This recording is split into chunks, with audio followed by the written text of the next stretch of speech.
زمن پیشوا خیر الانام دوست دفاقن اکبر هاشم لبیک لبیک وایم مدام اید کونین معتبر هاشم زمن پیشوا خیر الانام دوست دفاقن اکبر هاشم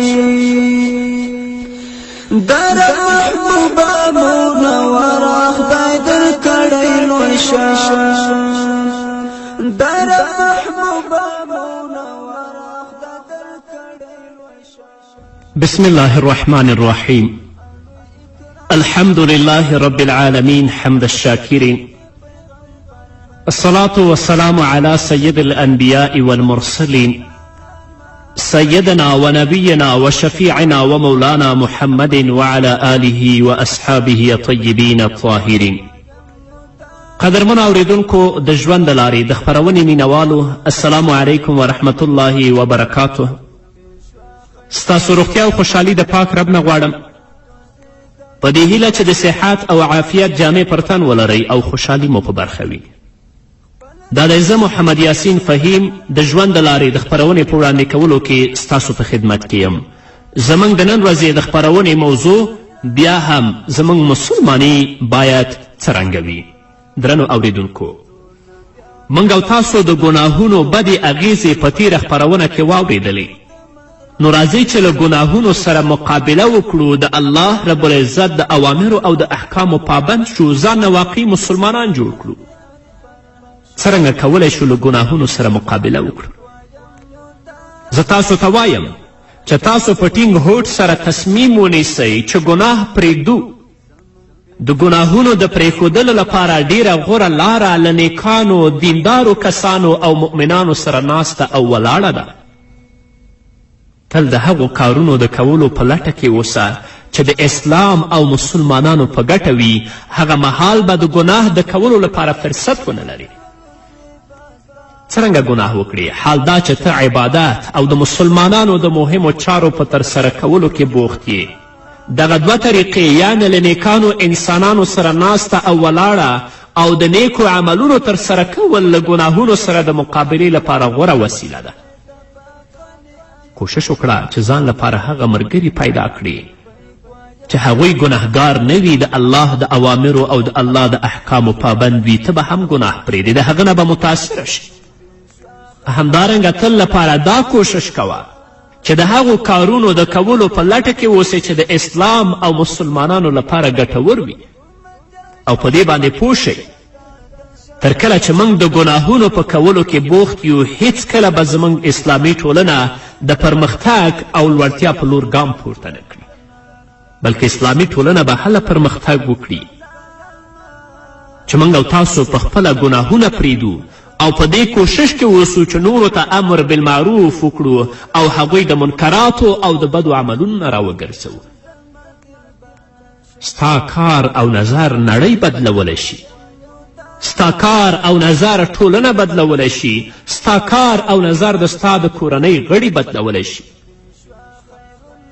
په دې باندې پوه شئ درنو اوریدونکو چې ژمنتیا او رغېدنه قواعد او قوانین لري چې باید پر هغو عمل وکړو او هیڅکله باید فکر ونه کړو چې ژمنه او مسئولیت په میړانه، نرتوب یا بېحده زړورتیا کې پروت دی، بلکې ژمنتیا او رغېدنه دا ده چې په حکمت او عقل سره په کارونو کې بدلون رامنځته کړي، له بدي څخه د نیکي او غوروالي په لورې بدلون او له هغه ځای څخه د لا غورو په لورې. الله رب العزت په صورت نحل کې 125 آیت کې فرمایي ادعو الی سبیل ربک بالحکمة والموعظة الحسنه.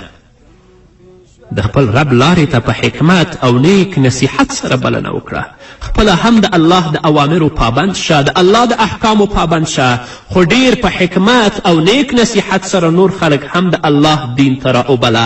لکه څنګه چې تا ګناه پرېږدي او نیک انسان درنه جوړ شوی، همدارنګه نور کسان د الله دین ته په حکمت او نیک نصیحت سره راوبله چې هغوی هم ګناه پرېږدي او د الله د دین او د اوامرو پابند شي.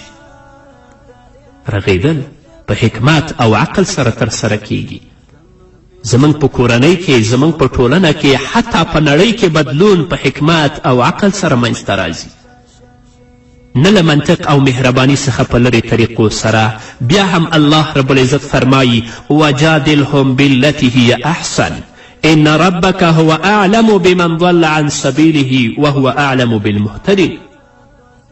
الله فرمایي له هغوی سره په هغه طریقه چې غوره ده مجادله وکړه، ځکه چې ستا پروردګار په دې پوه دی چې څوک د هغه له لارې څخه بېلارې شوی او هغه هم په لارموندونکو باندې پوه دی.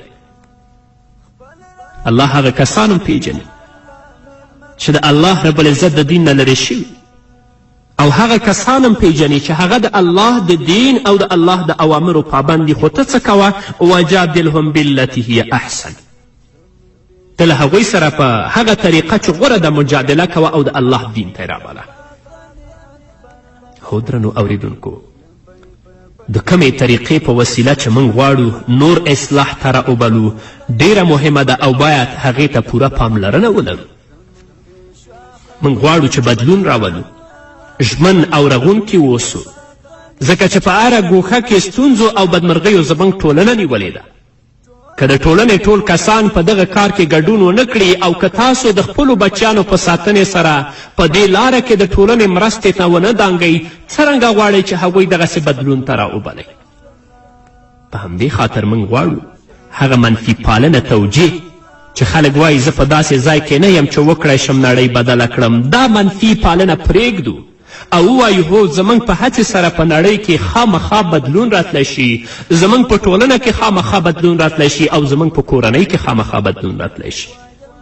باور وکړئ چې زیات کسان به د حالت په بدلون کې اغیزمن وي، په ځانګړي ډول هغه ځوانان چې سپېڅلې لاره یې نیولې ده څو وکړی شي د عفت او ځان ساتنې معراج ته ورسیږي.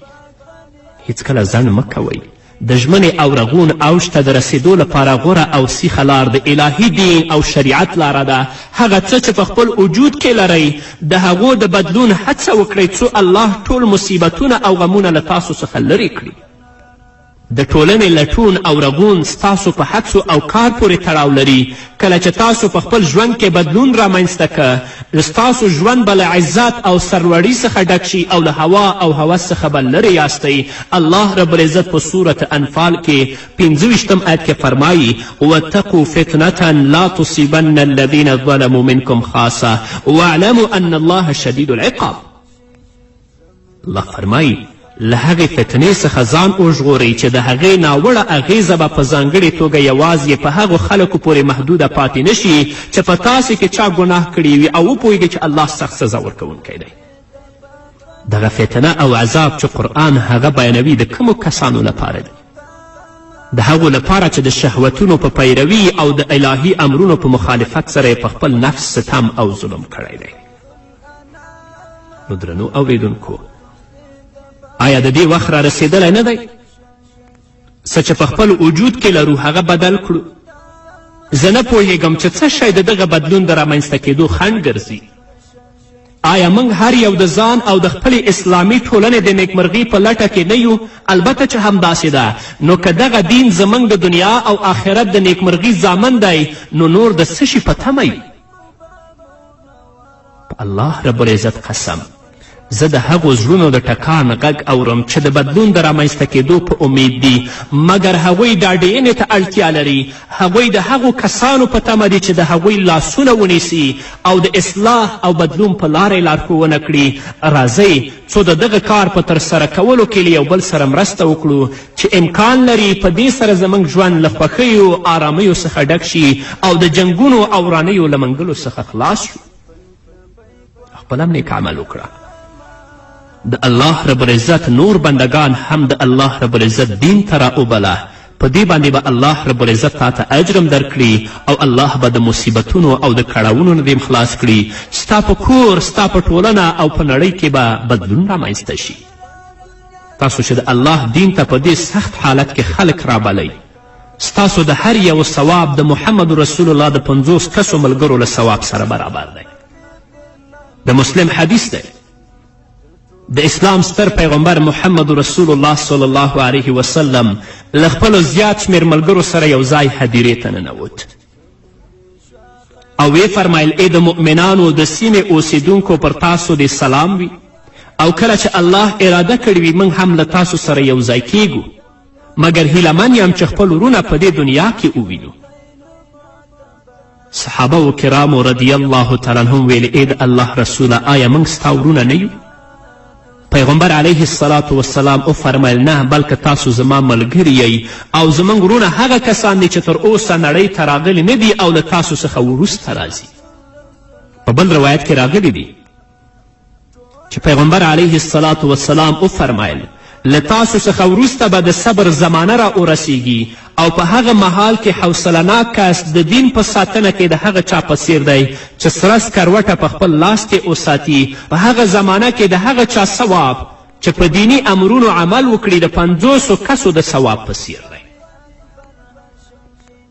هغه زمانه اوس دی.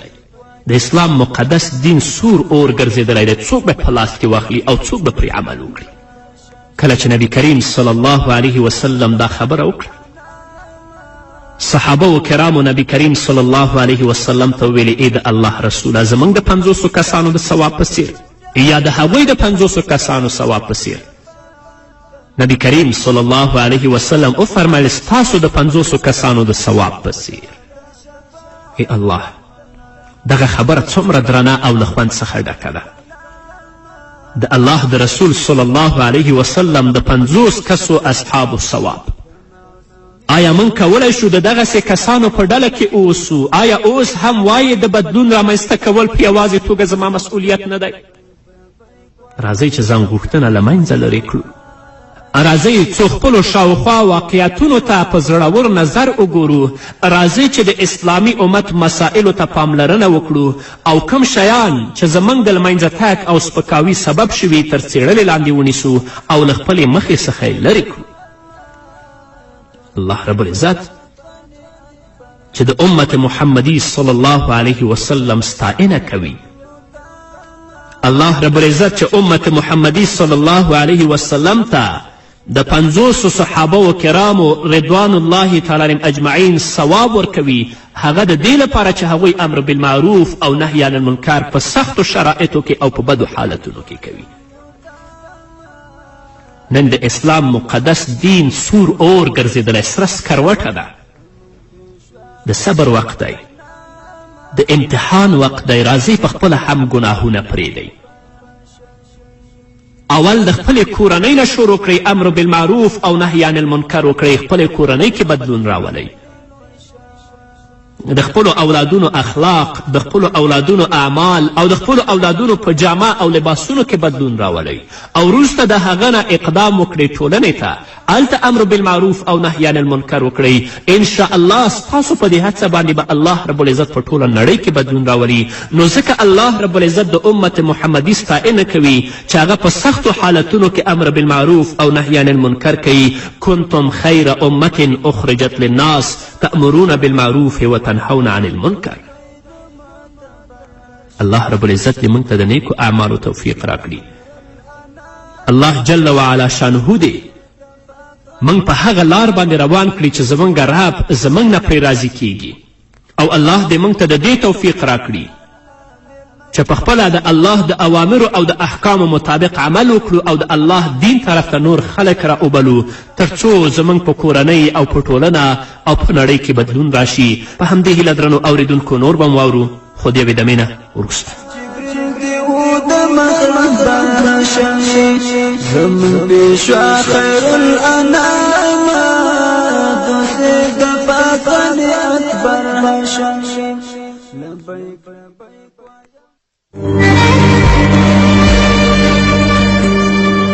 چېرته یو کس د یو شي نه انکار وکړي ووایي که دا شی ما چېرته وخوړو نو زه به هندو یم خو هغه شی بیا وروسته وخوري خو هغه شی ویم حلال نو د دې حکم څه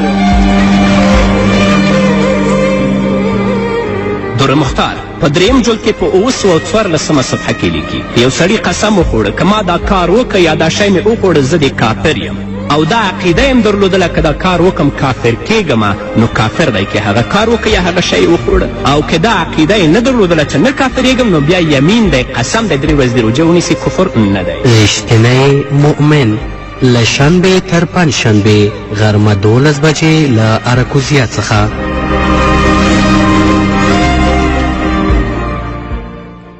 لبیک لبیک وایم یوتاما ای د کونین معتبر هاشمی زمن پیشوا خیر الانام دوست د پاکانی اکبر هاشمی لبیک لبیک وایم یوتاما ای د کونین معتبر هاشمی زمن پیشوا خیر الانام دوست د پاکانی اکبر هاشمی در محبوبا منور خدای در کړی لوی شان در محبوبا منور خدای در کړی لوی شان. درنو اوریدونکو بیا هم زموږ سلامونه او نیکې هیلې ومنئ په دې هیله چې تر دې دمه تاسو زموږ ملتیا کړې وي. کله چې بدکاره انسان پر نیکانو باندې واکمن شي له منځه تګ او رکاوی بیا حتمی دی او بدکاره انسان په نیکانو باندې هله مسلط کیږي چې په اسلامي ټولنه کې ګناه په څرګنده توګه ترسره شي. امام مسلم د نبی کریم صلی الله علیه وسلم یو حدیث را نقلوي. هغه فرمایي چې ام المؤمنین حضرت عایشې رضی الله تعالی عنها وویل پیغمبر اکرم صلی الله علیه وسلم ته مې وفرمیل ای د الله رسوله آیا موږ د ګناه له امله هلاکیږو تباه کیږو حال دا چې نیکان زموږ په منځ کې اوسي؟ نبی کریم صلی الله علیه وسلم وفرمیل هو هغه مهال چې ګناه او ناروا زیاته شي په دې وخت کې به الله تاسو هلاکوي اگر که نیکان خلک ستاسو په منځ کې هم وي ځکه چې د الله رب العزت عذاب بیا عام دی یوازې هغو کسانو ته نه ورسیږي چې هغو ظلم کړی چې د الله عذاب راغی ټول بیا نیسي.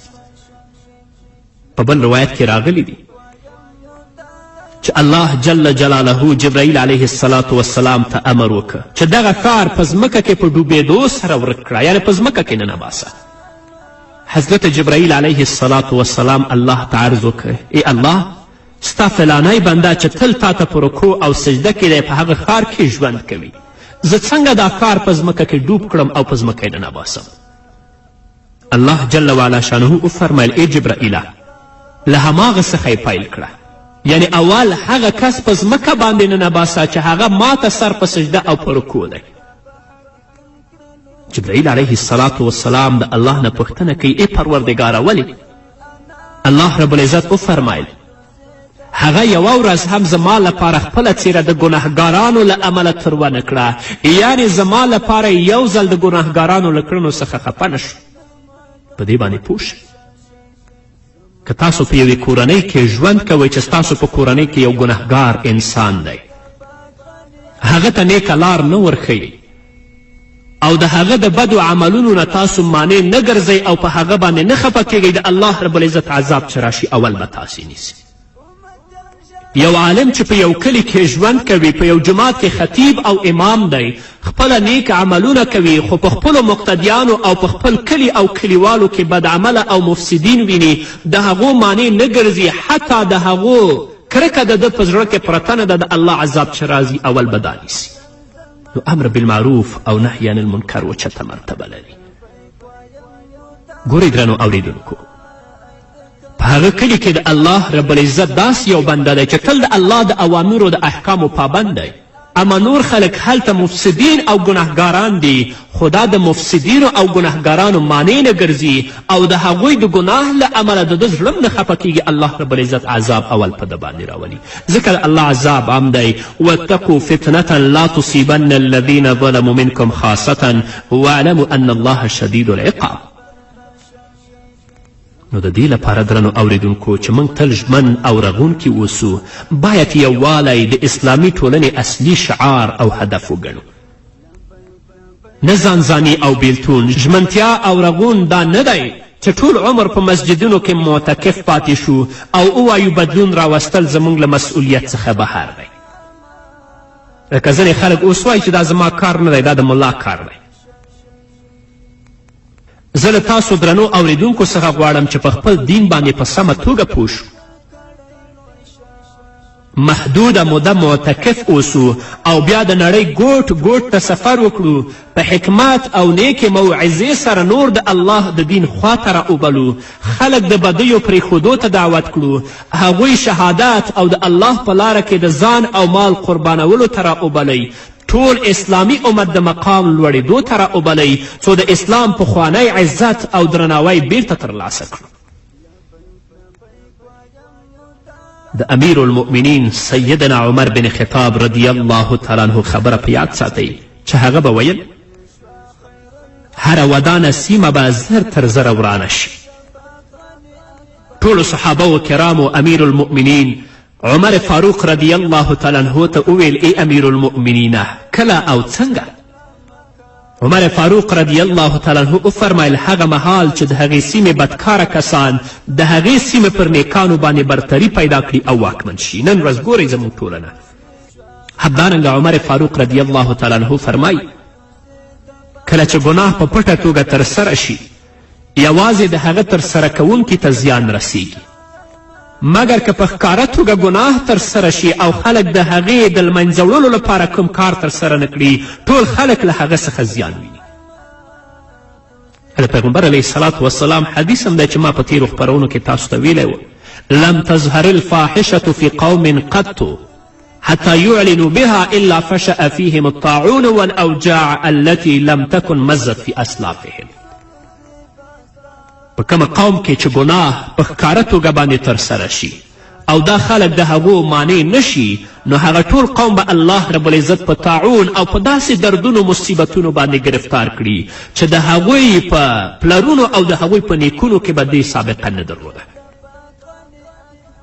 تاسو د محمد رسول الله صلی الله علیه وسلم دغې خبرې ته وګورئ رسول الله فرمایي قسم په هغه ذات چې زما سا د هغه په لاس کې ده یا به په نیکیو امر او له بدیو څخه د منې کار ترسره کوئ یا به الله رب العزت ډیر زر په تاسو داسې آفت نازل کړي که د هغه د لرې کولو لپاره دعا وکړئ ستاسو هغه دعا به هم قبوله نشي یعنې که تاسې امر بالمعروف او نهی عن المنکر کوئ الله رب العزت به تاسو د آفتونو او د مصیبتونو نه وساتي خو که تاسې امر بالمعروف او نهی عن المنکر پرېښود الله به داسې آفتونه بیا در باندې راولي چې څومره دعاګانې کوئ الله به بیا غفتونه هم نه لرې کوي ای الله د محمد رسول الله صلی الله علیه وسلم دغه خبره څومره ډارونکې او ټکان ورکوونکې ده موږ د دغه واقعیت په سوري کې ژوند کوو آیا نن ورځ د الله رب العزت په وړاندې دغسې حالت نه لرو هو کله چې دعا کوو او د هغې قبلېدنه نه وینو نو وایو الله زموږ دعاګانې نه قبلوي نو غوره دا ده چې دعا ونه کړو څومره افسوسناکه حالت دی او څومره بې صبره یو موږ پرته له توبې د الله عز وجل لورې ته له ورګرځېدو پر مصیبتونو د صبر او په یقین او ډاډ سره له دعا پرته بله هیڅ لار نه لرو شاید چې الله رب العزت زموږ دعاګانې قبولې کړي او موږ له ستونزو او مصیبتونو څخه خلاص کړي نو درنو اوریدونکو اسلام انسانان یووالي او یو ځایښت ته رابلي نه ځانځاني او بیلتون ته راځئ څو دغه نیکمرغه غږ ته لبیک ووایو او د هغه په حکمونو او امرونو باندې عمل وکړو او ګناه پرېږدو په همدې هیله درنو اوریدونکو دا وه زموږ د نن ورځې خپرونه چې ستاسو درانه حضور ته وړاندې شوه تر بلې خپرونې پورې چې زه بیا هم ستاسو درانه حضور ته راځم تاسو ټول په لوی الله سپارم پاتې ژوند مو نیکمرغه ښاد بریالي او کامیاب اوسئ